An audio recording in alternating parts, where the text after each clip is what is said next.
in ka badan 10 sano ayuu iska dhigayay in uu basaas u yahay midowgii Soofiyeed, balse taas beddelkeeda waxa uu xogihii ugu muhiimsanaa ee sirdoonka uu siin jiray hay-addii sirdoonka ee dalka Ingiriiska.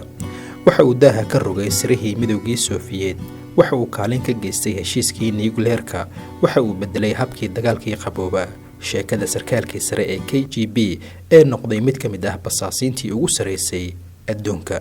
haddii aad ku cusub tahay janaalkan, marka hore ka mid noqo saaxiibadeena, isla markaasina la soco taxanaha sheekooyin cajiib ah oo sirdoon ah oo aan halkan idinkugu soo gudbin doono.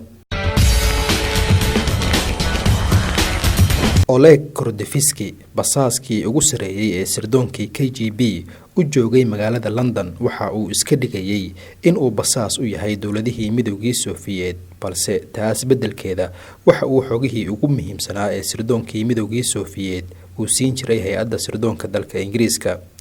waxa aaladda Telegramka u furay madaxdiisii joogtay magaalada Moscow ee dalka Ruushka. waxa uu markii ugu horeysay aaladdaasi uu ku qoray cabsi xoog badan ayaa jirta. KGB waa xarfo isku tegay oo ah luuqadda dalka Ruushka, balse waxaa loola jeedaa guddiga amniga gobolka. guddigaasi waxa uu ahaa hay-addii ugu weyneed ee nabadgelyadii midowgii Soofiyeed laga soo bilaabo sanadihii 1954 ilaa markii midowgii Soofiyeed uu kala go'ay sanadkii 1991. haddii aan wax yar dib ugu noqono taariikhdii midowgii Soofiyeed, Soofiyeedka waxa uu ahaa dowlad ku taalay bariga Yurub ilaa Aasiya, gaar ahaan waddanka hadda loo yaqaano Ruushka. waddankan waxa uu jiray laga soo bilaabo 1922 ilaa 1991. Soofiyeed waxa ay ka koobnaayeen wadamo aad u badan, isla markaasina waxay ahayd waddankii adduunka ugu weynaa oo jamhuuriyad ah. waxaana looga hadli jiray luuqadda afka Ruushka iyo 14 kale oo luuqadood. waddankan madaxtooyadiisa waxa ay ku taalay magaalada Moscow ee hadda ah caasimadda dalka Ruushka. muddo ka badan 10 sano, Kordofsky waxa uu ahaa basaas double agent ah, ama basaas waddankiisii midowgii Soofiyeed isaga dhigi jiray inuu yahay basaas, balse taas beddelkeeda xogihii sirdoon ee midowgii Soofiyeed uu siin jiray hay-adda MI6 ee dalkaasi Ingiriiska.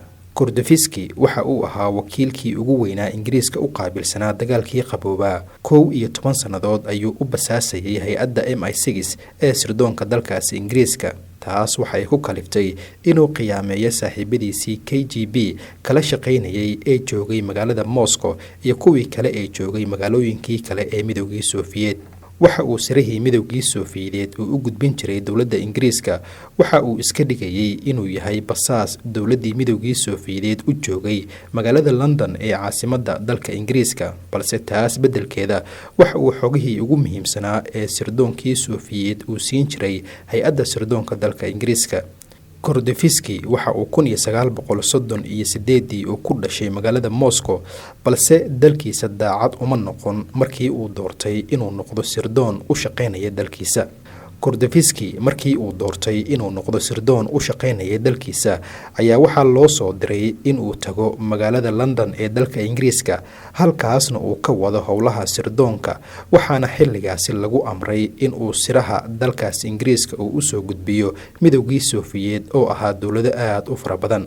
waxa uu ku nool yahay guri uu ku wareegsan yahay xayndaab weyn oo ku yaala dariiq aan ku qornayn magac xaafadeed oo ku yaala magaalada London, waana 80 jir, gar weyn leh.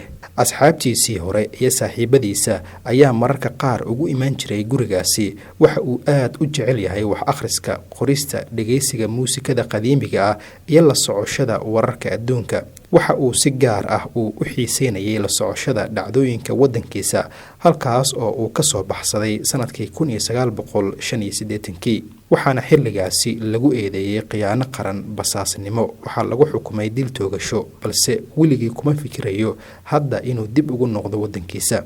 Oleg Kordofsky waxa uu ka tirsanaa oo uu markii dambe uu basaasay hay-adda KGB oo ah guddiga amniga gobolka. guddigaasina waxa uu ahaa hay-addii ugu weyneed ee nabadgelyada midowgii Soofiyeed laga soo bilaabo 1954 ilaa markii midowgaasi uu burburay sanadkii 1991. Oleg Kordofsky weli waxa uu basaasayay halyeeyadii KGB dhammaadkii qarnigii lasoo dhaafay. Kordofsky sarkaal sare oo ka tirsan ururka basaasiintii Midowgii Soofiyeed waxa uu ka tallaabay safka. Waxa uu noqday basaaskii ugu sareeyay Ruushka ee basaasay hay-addii sirdoonka ee dalka Ingiriiska ee MI6. in ka badan 10 sannadood waxa uu si qarsoodi ah macluumaadkii sirdoonka ee ay lahaayeen Midowgii Soofiyeed uu u gudbin jiray saaxiibadiisii Ingiriiska kana yimid wadnaha hay-adda Midowgii Soofiyeed ee ku shaqaynayay xilligaasi ka hortagidda iyo weliba jabinta wadamo fara badan oo xilligaasi dagaal xoog badan kula jiray midowgaasi. helitaankiisii degdega ahaa ee macluumaadkii ugu sareeyay ee dhinaca sirdoonka ayaa ka dhigay mid ka mid ah basaasiinta ugu weyn taariikhda, isla markaasina laga qoray buugaag fara badan oo ka hadlaya noloshiisa iyo sidii uu u basaasi jiray hay-addii KGB oo uu xogaheedii uu siin jiray dalka Ingiriiska, gaar ahaan hay-adda MI6 oo ah hay-adda u qaabilsan sirdoonka dalkaasi Ingiriiska.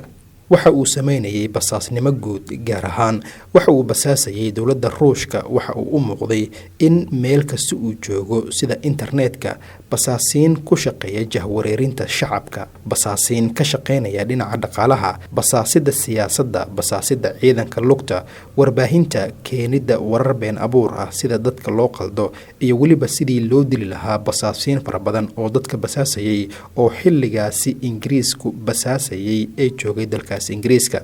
macluumaadkii fara badnaa ee uu Kordofsky siiyay boqortooyadii Ingiriiska ayaa gebi ahaan bedeshay jihada dagaalkii qaboobaa ee adduunka. waxa uu caawin uu ka geystay dagaal nuclear ah oo dhici lahaa. waxa uu daaha ka rogay fariimihii basaasnimada ee boqortooyadii midowday. macluumaadkiisii ugu sareeyay ee sirdoonka ee uu bixiyay waxa ka mid ahaa in uu basaasay madaxweynihii hore ee Mareykanka Ronald Reagan iyo ra'iisul wasaarihii Ingiriiska Margaret Thatcher. sirdoonkii Midowgii Soofiyeed waxaa ku dhacay dhabarjab xoogan. waxa ay garan waayeen cidda basaasaysa kadib markii howlgal kasta oo diblomaasiyadeed oo ay qaadaan ay ku fashilmaan. intaas kadib sirdoonkii ugu weynaa ee fadhiyay magaalada Moscow ayaa u yeeray Kordofsky, waxaana lagu amray in uu yimaado magaalada Moscow ee caasimadii Midowgii Soofiyeed kadib markii aad looga shakeeyay. balse waxa uu go'aansaday in uusan dib ugu noqon wadankaasi, waxaana boqortooyadii Ingiriiska gaar ahaan hay-addii sirdoonka ee xilligaasi ay ka caawisay Kordofsky in uu baxsado, isla markaasina uu ku noolaado wadanka Ingiriiska. qaybta koowaad ee sheekadan halkan ay noo joogto. haddii aad ku cusub tahay janaalkan, fadlan ka mid noqo saaxiibadeena, isla markaasina sheer garay muuqaalkan. sidaas si la mid ah ra'yigaaga qaybta hoose noogu reeb. la soco qaybta xigta ee warbixintan.